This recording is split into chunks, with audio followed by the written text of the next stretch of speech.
Kembali lagi bersama kami kelompok 9 yang akan menjelaskan materi pengantar akuntansi yang berjudul The Adjusting Process. Sebelumnya perkenalkan anggota kami dengan teman-teman saya yang bernama Kenalkan, nama saya Ahmad Faiz Ferdiansa dengan NPM belakang 211. Halo semuanya, perkenalkan nama saya Putu Agung Brahmanarta dengan NPM 192.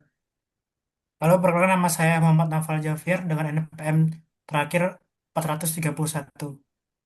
saya sendiri Farel Ultra Ditya dengan NPM terakhir 188. Saya Muhammad Noval Roji dengan NPM 214. Pengertian tentang adjusting journal entries adalah jurnal yang dibuat pada akhir periode akuntansi untuk menyesuaikan saldo akun agar mencerminkan kondisi sebenarnya dan memastikan pendapatan serta beban diakui pada periode yang tepat. Method of the Nah, adjusting process dibagi menjadi empat. Yang pertama ada accrual dan cash, yaitu pendapatan yang dicatat saat diperoleh dan beban saat terjadi sesuai dengan GAAP. Cash basis adalah pendapatan dan beban yang dicatat saat cash diterima atau dibayar. Lalu yang kedua ada revenue dan expense recognition. Prinsip revenue recognition adalah pendapatan yang dicatat saat jasa diberikan atau barang diserahkan. Lalu yang kedua ada prinsip matching, yaitu beban harus dicatat pada periode yang sama dengan pendapatan terkait. ada nature of the adjusting process yang dibagi menjadi empat, yaitu the adjusting process. Biasanya itu dilakukan di akhir periode dengan menyelaraskan akun untuk melihat kondisi laporan keuangan yang sebenarnya dengan melibatkan akun neraca dan akun laba rugi. Nah, selanjutnya ada type of account requiring adjustment, yaitu adalah aktuaris atau pendapatan atau beban yang sudah terjadi tetapi belum dicatat. Misal, jasa belum ditagih, gaji belum dibayar. Nah, selanjutnya ada deferrals, yaitu itu adalah kas yang sudah diterima atau sudah dibayarkan di muka. Tetapi pendapatan atau beban baru diakui di periode berikutnya. Misal, unearned revenue prepaid expense. Nah, adjusting interest for actual yaitu adalah adjusting interest for accrually adalah jurnal penyelesaian yang dibuat pada akhir periode akuntansi untuk mencatat pendapatan atau beban yang sudah terjadi atau diakui secara akrual tetapi belum dicatat dalam pembukaan. Yang pertama ada accrual revenues, yang kedua ada accrued expense. Yang pertama, accrued revenue. Selama suatu periode akuntansi, beberapa pendapatan dicatat hanya ketika kas diterima. Dengan demikian, pada akhir periode akuntansi, mungkin terdapat pendapatan yang telah diperoleh tetapi belum dicatat. Dalam kasus tersebut, pendapatan dicatat dengan menambah akun aset dan menambah akun pendapatan.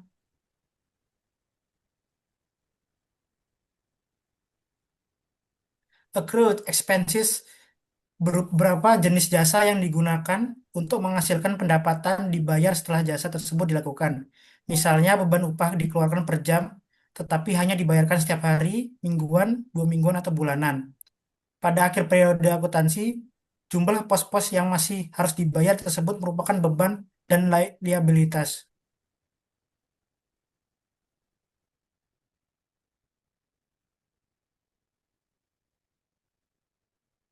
Lalu di sini saya akan menjelaskan adjusting entry for deferral, yaitu jurnal penyesuaian yang dibuat pada akhir periode akuntansi untuk mengakui pendapatan atau beban yang telah ditangguhkan sebelumnya, yaitu deferral, namun sekarang sudah sebagian atau seluruhnya terjadi dalam periode berjalan.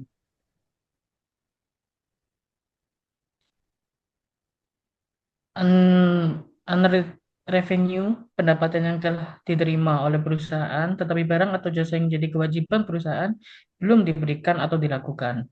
Dengan kata lain, perusahaan menerima pembayaran sebelum pendapatan tersebut benar-benar dihasilkan.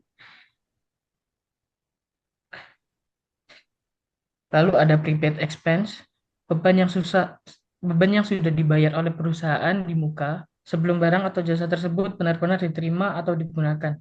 dalam akuntansi ini bukan langsung dianggap beban, melainkan dicatat sebagai aset terlebih dahulu karena manfaatnya akan diterima di masa mendatang.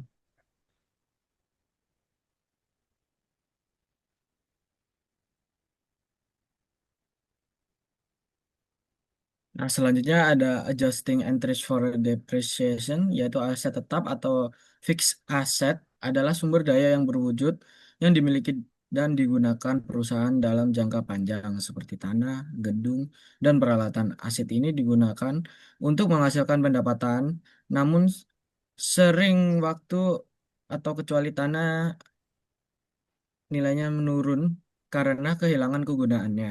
Nah, proses ini disebut penyusutan atau depreciation atau setiap periode sebagai nilai aset tetap dibebankan sebagai beban penyusutan atau depreciation expense. Nah, pencatatan itu dilakukan dengan mendebit akun beban penyusutan dan mengkredit akun akumulasi penyusutan atau accumulated depreciation atau bukan langsung mengurangi akun aset tetap. Nah, akumulasi penyusutan adalah akun kontra atau kontra aset account yang mengurangi nilai aset tetap dalam neraca dan saldo normal kredit sebagai lawan dari aset tetap yang bersaldo debit.